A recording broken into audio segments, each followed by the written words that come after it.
The 6 dirty games your brain plays on you every day. Right now, you think you chose to watch this video. Let me prove you didn't. Where were you 5 minutes ago? You were probably doing something else.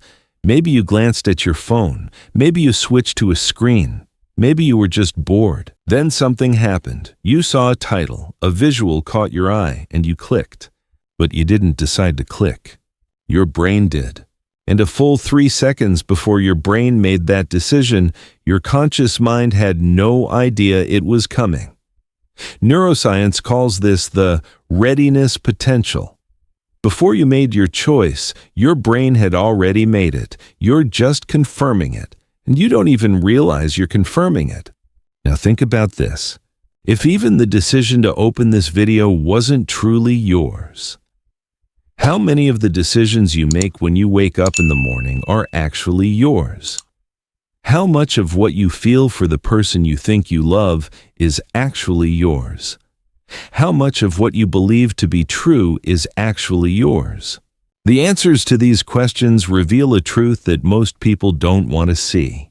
Your brain lies to you every single day. Not only does it lie, it presents those lies so convincingly that you believe they're real. Worse than that, without realizing it, you're the one producing those lies. You're deceiving yourself. And you're so good at it that you may not notice for years. Today there are 6 dirty games. Your brain has probably already played a few of them today, but you don't know which ones. Not yet. Watch until the end. Because once you see these games, you can never unsee them. And that is both the most powerful and the most dangerous gift. The greatest delusion in human history is this. We see ourselves as rational beings. We think logically, we analyze, we decide, and we believe.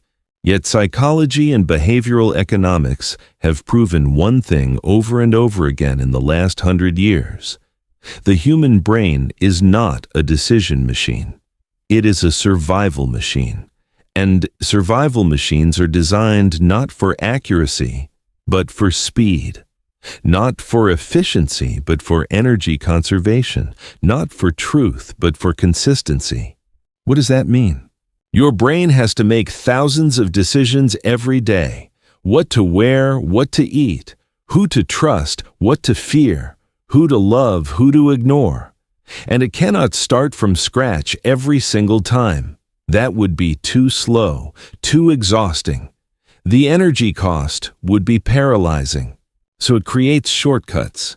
These shortcuts are called biases, and the vast majority of them are evolutionary in origin.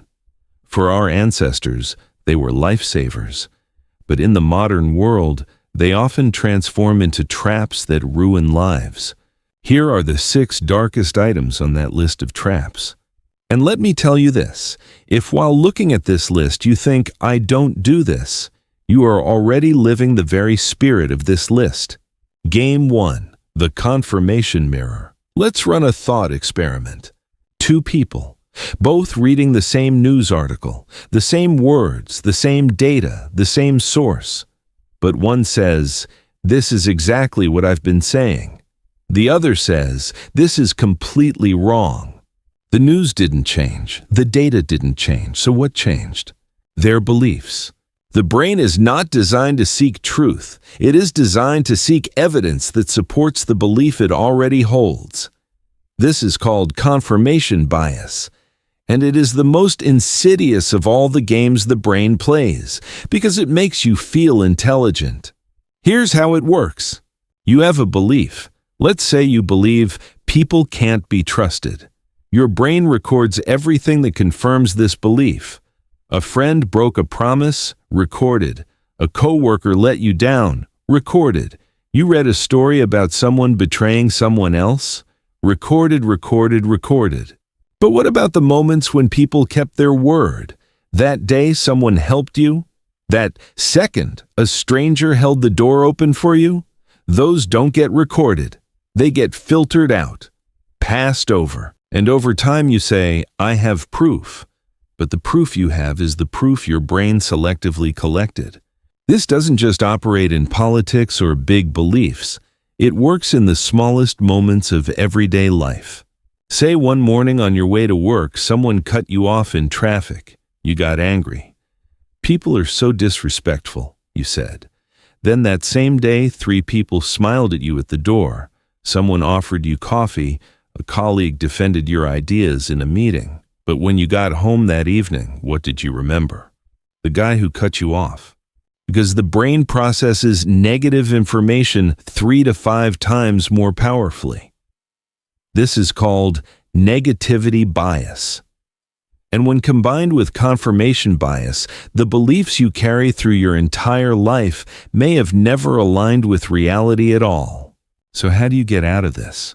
When you hold a belief, ask yourself this: what would be the strongest evidence that this belief is wrong?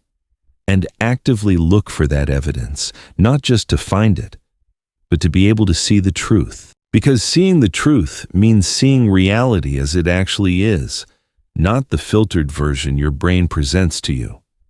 And that difference explains why certain people keep making the same mistakes over and over again. Game 2, the first impression prison. I'm going to ask you a question. Keep the answer in your mind. Is America's population above or below 50 million? Now here's the question I actually wanted to ask. What do you think America's population is?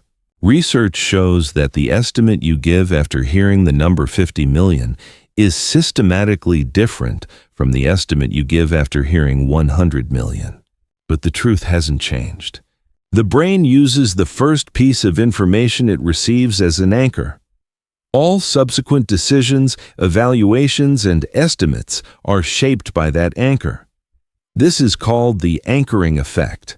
And it doesn't just work with numbers, it works with people too. When you first meet someone, your brain makes a decision about that person within seconds. That decision is usually based on surface cues: their voice, their clothes, their handshake, their first sentence, and that first impression becomes an anchor. Then you get the chance to work with that person for years. In the process, you see their true character. You discover their talents, their weaknesses, their depth. But you evaluate all of it through the filter of that first impression. If you said they seemed unreliable at first glance, years later you'll still magnify every mistake they make and minimize every success. If you said they seemed impressive at first glance, you'll normalize their serious mistakes and ignore the warning signs. Why is this dangerous? Because a significant portion of the most important decisions in your life, partnerships, marriages, career choices, friendships, are products of the first few seconds, and you remember them as rational decisions. So how do you overcome this? When evaluating someone, consciously set aside your first impression and ask, if I were meeting this person for the first time today, would I reach the same conclusion? This simple question weakens the power of the anchor. Not every time, but over time you'll feel the difference. But now we're moving to a more insidious game. The confirmation mirror fills you with false beliefs. The first impression prison locks you in the past. But what about the herd? The herd transforms you into someone else's identity without you ever noticing. Game 3, Herd Hypnosis. In 1951, a psychologist named Solomon Asch conducted a simple experiment. He gathered a few people in a room, and he asked them a very simple question. He drew 3 lines on a board, A, B, and C. Then he showed a separate line and asked which one was the same length. The answer was obvious. Anyone could see it. Line A. But everyone in the room, all of them were actors placed there by the researcher, said C. And what did the real subject do? 65% gave the wrong answer at least once. Even though they could see it was A, they said C. Why? Because the brain has coded social conformity as a survival mechanism. For our ancestors, separating from the herd meant death. The brain never forgot that. It still carries it with you today. And today, this mechanism operates across a much wider field than you think. What music do you enjoy? The music everyone else listens to, or choices that genuinely come from within you? What ideas do you hold? Ideas your environment has adopted or beliefs you've thought through deeply? What career path did you choose? the safe one, or the one that truly calls to you. The social proof effect doesn't just operate in consumption decisions, it operates in the construction of identity. Over time, you internalize the herd's thoughts so completely that you believe they're your own. And that's the most dangerous point. One day you stop and realize the music you love is actually music you listen to in order to show sympathy to everyone. The ideas you defend are actually ideas you adopted to get approval from those around you. The life you chose is actually the life that was expected of you. And at that point you ask, who am I? If you want to find the answer, you first have to silence the herd. For 1 week, just 1 week, shut down social media. Stop following the news. Stop looking at other people's lives. And in that silence, listen to what you actually feel. Most people can't do this. Because that silence frightens them. Because in the silence, only their own voice remains. And that voice has not been heard in a long time. Game 4, the trap of loss aversion.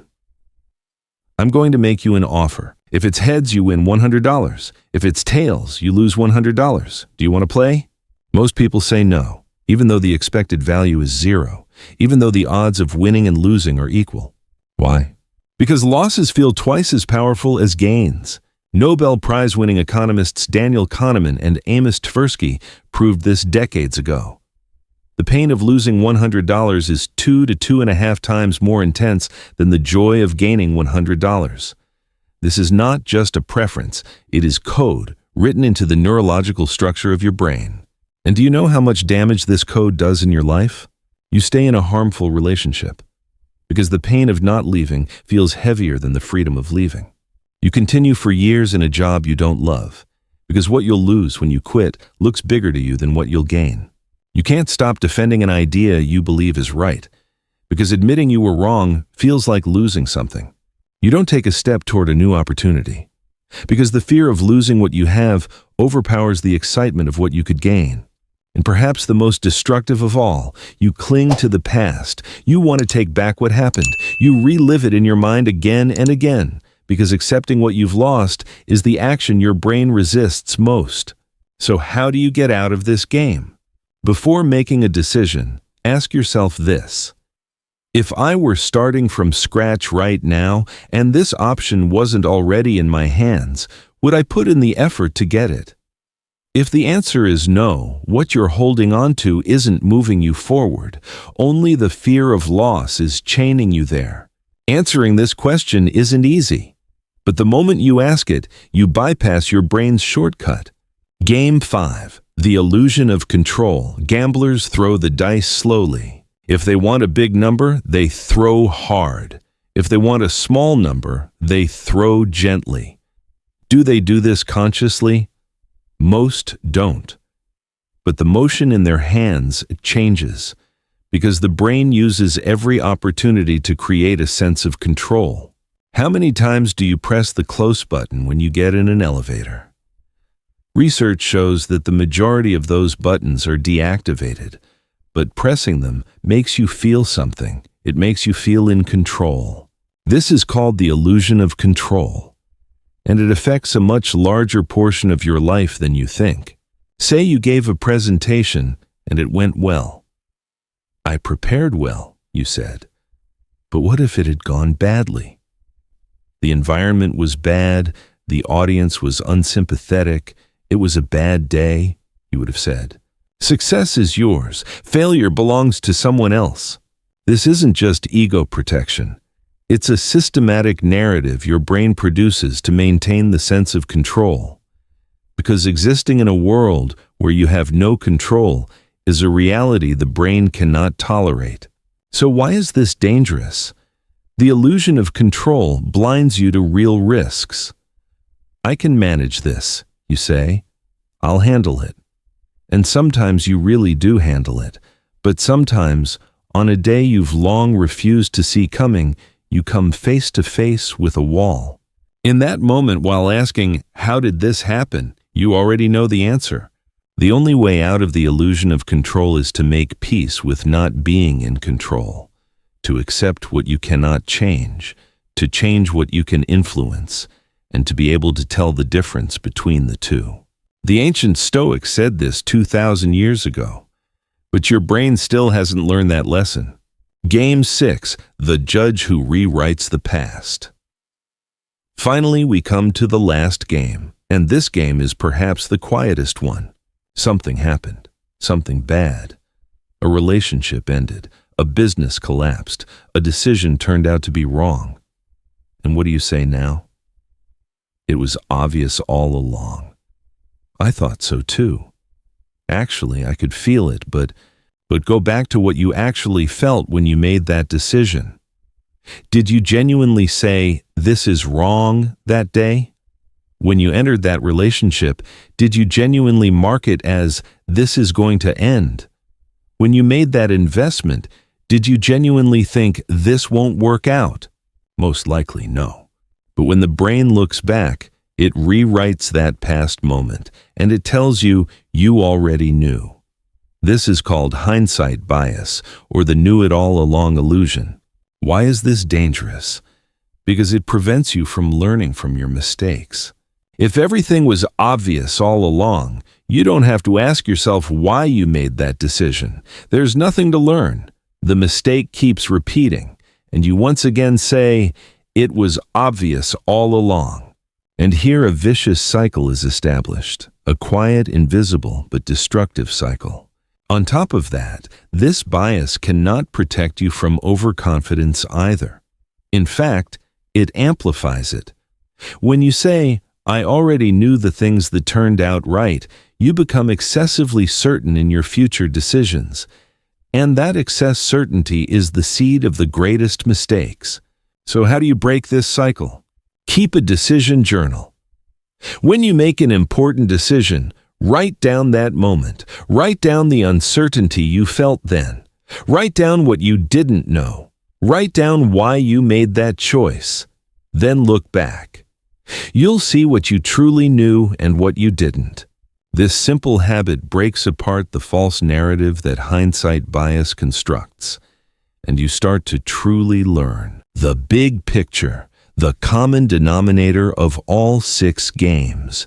Now take a step back. Look at all 6 games together. The confirmation mirror, the first impression prison, herd hypnosis, the trap of loss aversion, the illusion of control, the judge who rewrites the past. What do you see? They all share one common purpose: survival. Your brain isn't playing these games to deceive you. It's playing them to protect you, to conserve your energy, to preserve your consistency, to protect your social bonds, to maintain your sense of control. And millions of years ago, for a human fleeing danger in the forest, all of these games worked. But you are not in that forest. You live in a world where information flows endlessly, where decisions determine the direction of your life, where relationships and choices sustain their impact for decades, and your brain is still running on that old code. This contradiction explains why even intelligent people keep making the same mistakes, why even successful people sabotage themselves, why even well-intentioned people harm those around them. Because the problem isn't intelligence, the problem is awareness. And now, the conclusion. Conclusion: facing the mirror. You watched this video to the end, and now I'm asking you the same question I asked at the beginning. Did you choose to watch this video? Maybe not. Maybe the algorithm directed you here. Maybe your brain triggered curiosity and you simply watched. But your being here right now changes something. Because awareness once gained cannot be taken back. You now know these 6 games. Tomorrow, while living through one of them, maybe you'll notice, maybe a week from now, maybe a month from now. But one day you will pause and say, "Wait, my brain is playing games." And that pause, the smallest, quietest, most seemingly insignificant moment, can change everything. Because freedom doesn't come from big decisions. Freedom comes from small moments of awareness. But let me say this, these 6 games are only the surface of the games your brain plays on you. The deeper you go, the darker, more complex, and more fascinating a place human psychology becomes. Power dynamics, social manipulation, the invisible mechanisms of human relationships. If this video made you pause, even for just 1 second, that feeling isn't lying to you.